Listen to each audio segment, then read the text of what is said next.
എന്തുകൊണ്ട് ഇതേവരെ ആ പ്രക്ഷോഭത്തിന്റെ ഭാഗമായി അണിനിരക്കാൻ തയ്യാറായില്ല? എന്തുകൊണ്ട് ആ പ്രക്ഷോഭം നടക്കുന്ന ജന്തർ മന്ദറിൽ ഇവരാരും പോകാൻ തയ്യാറായില്ല? എന്തുകൊണ്ട് ജന്തർ മന്ദർ... നമസ്കാരം. കാക്കയും പ്രാവും പറക്കുന്ന പോലെൻ്റെ പൂച്ച പറക്കാത്തതെന്തുകൊണ്ട്? മാനത്തു മാരിവില്ലെന്തുകൊണ്ട്? താരങ്ങൾ മിന്നുന്നതെന്തുകൊണ്ട്? എന്തുകൊണ്ട് എന്തുകൊണ്ട് എന്തുകൊണ്ട് എന്തുകൊണ്ട് എന്തുകൊണ്ട്? പണ്ട് ശാസ്ത്ര സാഹിത്യ പരിഷത്ത് പുറത്തിറക്കിയ ഒരു പുസ്തകത്തിലെ പാട്ടാണിത്.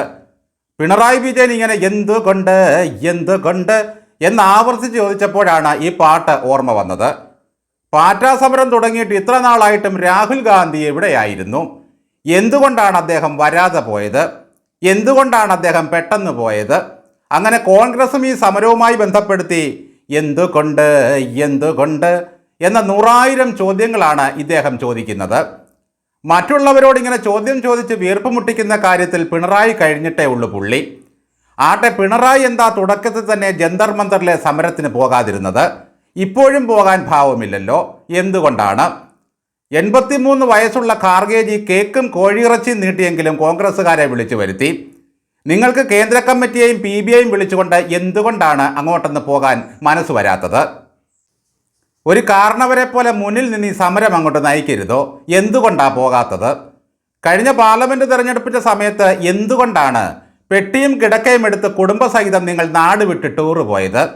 എന്തുകൊണ്ടാണ് ഇന്ത്യയിലെ ഒരു സംസ്ഥാനത്തും തെരഞ്ഞെടുപ്പ് പ്രചാരണത്തിനായി ഇന്ത്യ മുന്നണിയുടെ ഭാഗമായി നിങ്ങൾ പോകാതിരുന്നത്? എന്തുകൊണ്ടാണ് രാഹുൽ ഗാന്ധി നയിച്ച ജോഡോ യാത്രയിൽ നിങ്ങൾ പങ്കെടുക്കാതിരുന്നത്?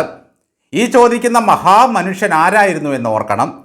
കേരളത്തിലെ എല്ലാ പ്രശ്നങ്ങൾക്കും പരിഹാരം കണ്ട ഇതുപോലൊരു മഹാത്മൻ എവിടെയുണ്ട്? പിള്ളേര് സമരം ചെയ്താൽ അന്ന് അത്താഴമുണ്ണില്ല. പിള്ളേരെ പോലീസ് ലാത്തിചാർജ് ചെയ്താൽ അന്ന് ഉച്ചക്കഞ്ഞി കഴിക്കില്ല. സ്ത്രീകൾ നടത്തുന്ന സമരത്തിനെതിരെ പോലീസ് വല്ലതും ചെയ്താൽ തൽക്ഷണം നടപടി. ജനാധിപത്യപരമായ മാർഗത്തിലൂടെ സമരം ചെയ്തവരെ ഇങ്ങനെ മടിയിലിരുത്തി ലാളിച്ച ഒരു മുഖ്യമന്ത്രിയെ എവിടെ കിട്ടും?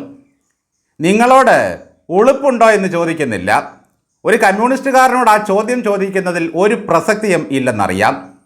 ED എന്ന് ടിഷ്യൂ പേപ്പറിൽ എഴുതി വെച്ചാൽ അയ്യോ മോളെ ഓടിക്കോ എന്ന് പറഞ്ഞുകൊണ്ട് പെരയ്ക്കകത്ത് കയറി കഥകടയ്ക്കുന്ന പുള്ളിയാണ് സമരം മൂപ്പിക്കാൻ ഇറങ്ങിയിരിക്കുന്നത്. വ്യവസ്ഥാപിത മാർഗത്തിലൂടെ ഒരു അന്വേഷണ ഏജൻസി റെയ്ഡിനായി വീട്ടിൽ വന്നപ്പോൾ പാർട്ടി കിങ്കരന്മാരെ മുൻനിർത്തി അവരെ കല്ലെറിയാൻ പ്രേരിപ്പിച്ച മഹാനുഭാവൻ ഇപ്പോൾ ഇറങ്ങിയിരിക്കുകയാണ്. ഒരു വിദ്യാർത്ഥി സമരത്തിന് 10 പേര് കൂടിയപ്പോൾ ഓഹോ കിട്ടിപ്പോയി എന്ന മട്ടിൽ. മര്യാദയ്ക്കൊരു PSC പരീക്ഷ നടത്താൻ കഴിയാത്ത പുള്ളിയാണ് ഈ പിണറായി വിജയൻ. SSLC പരീക്ഷയുടെ ചോദ്യ പേപ്പർ എത്രയോ തവണ ചോർന്നു. AKG സെൻറ്ററിൻ്റെ സഹോദര സ്ഥാപനമായി PSCയെ മാറ്റി സ്വന്തക്കാരെ മുഴുവൻ തിരികെ കയറ്റി. പാവം പിടിച്ച ഉദ്യോഗാർത്ഥികൾ മുട്ടിലെഴിഞ്ഞും മണ്ണ് തിന്നും കഴിയുമ്പോൾ പിണറായി വിജയൻ കഥകടച്ചിരുന്ന് നെയ്മീനും കൂട്ടി ഉച്ചഭക്ഷണം കഴിക്കുകയായിരുന്നു.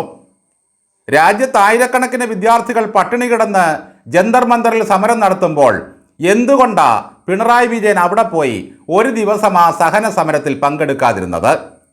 എന്താ ഡൽഹിക്ക് പോകാനുള്ള വണ്ടിക്കാശ് നിങ്ങൾക്കില്ലേ? CC എന്നും PB എന്നും പറഞ്ഞുകൊണ്ട് വെറുതെ പോയിട്ട് വരാറുണ്ടല്ലോ. എവിടെയെങ്കിലും 10 ആള് കൂടുന്നിടത്ത് മൂപ്പിക്കാൻ ഇറങ്ങുന്ന ഒരു പ്രസ്ഥാനമാണ് മാർക്സിസ്റ്റ് പാർട്ടിയും അതിൻ്റെ പോഷക സംഘടനകളും. ഈ സമരത്തോട് കേരളീയർക്കുള്ള അനുഭാവം നമുക്കറിയാം. യഥാർത്ഥ വിഷയം മുൻനിർത്തി അവർ നയിക്കുന്ന സമരത്തിനോട് 100% നമുക്ക് യോജിക്കാം. ഈ പിണറായി വിജയനും DYFIയും SFIയും ഒക്കെ അനുഭാവം പുലർത്തി വരുന്നത് കാണുമ്പോഴാണ് അതിലെ ആത്മാർത്ഥതയില്ലായ്മ മനസ്സിലാകുന്നത്.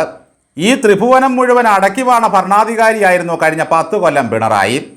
എന്തൊക്കെ ജനാധിപത്യ ധ്വംസനങ്ങളും പോലീസ് തേർവാഴ്ചയുമാണ് ഇവിടെ നടന്നത്. അന്നൊക്കെ കണ്ണുകെട്ടിയ ധൃതരാഷ്ട്രയെ പോലെ രാഷ്ട്രീയ സഞ്ചയന്മാർ പറയുന്നത് കേട്ടായിരുന്നു ഭരണം. ഉപജാപക സംഘത്തിൻ്റെയും അടുക്കള ക്യാബിനറ്റിൻ്റെയും ഗൂഢപദ്ധതിയായിരുന്നു അന്നത്തെ ഭരണം. ഒന്ന് സങ്കല്പിച്ചു നോക്കുക. പിണറായി വിജയൻ ഭരിച്ചുകൊണ്ടിരുന്ന കാലത്ത് PSC തട്ടിയുമായി ബന്ധപ്പെട്ടാണ് ഈ പാറ്റാ സമരം കേരളത്തിൽ അരങ്ങേറുന്നത് എന്ന് വിചാരിക്കുക. എന്തായിരിക്കും ഇവിടെ സംഭവിക്കുക? തീവ്രവാദികളെന്നും കലാപകാരികളെന്നും പറഞ്ഞ് മുഴുവൻ സമരക്കാരെയും പോലീസ് അടിച്ചമർത്തും. പോരാത്തതിന് DYFIക്കാരും SFIക്കാരും ഇറങ്ങി ഹെൽമെറ്റ് കൊണ്ടും ചെടിച്ചട്ടി കൊണ്ടും സമരക്കാരെ വളഞ്ഞിട്ട് തല്ലി രക്ഷാപ്രവർത്തനം നടത്തും. സകലതിനെയും കേസെടുത്ത് അകത്താക്കും. കാഴ്ച കണ്ടു നിൽക്കുന്നവന്മാരെയും പിടികൂടും. എല്ലാ ഭരണകൂടങ്ങളും ഇങ്ങനെയൊക്കെ തന്നെയാണ് ഭായ്. പക്ഷേ അത്തരക്കാർ ചിന്തിക്കേണ്ടത് ഒന്നുണ്ട്. അത് കേരളത്തിലായാലും കേന്ദ്രത്തിലായാലും ജനാധിപത്യമെന്ന് പറയുന്നത് തലതിരിഞ്ഞ ഒരു സന്തതിയാണ്.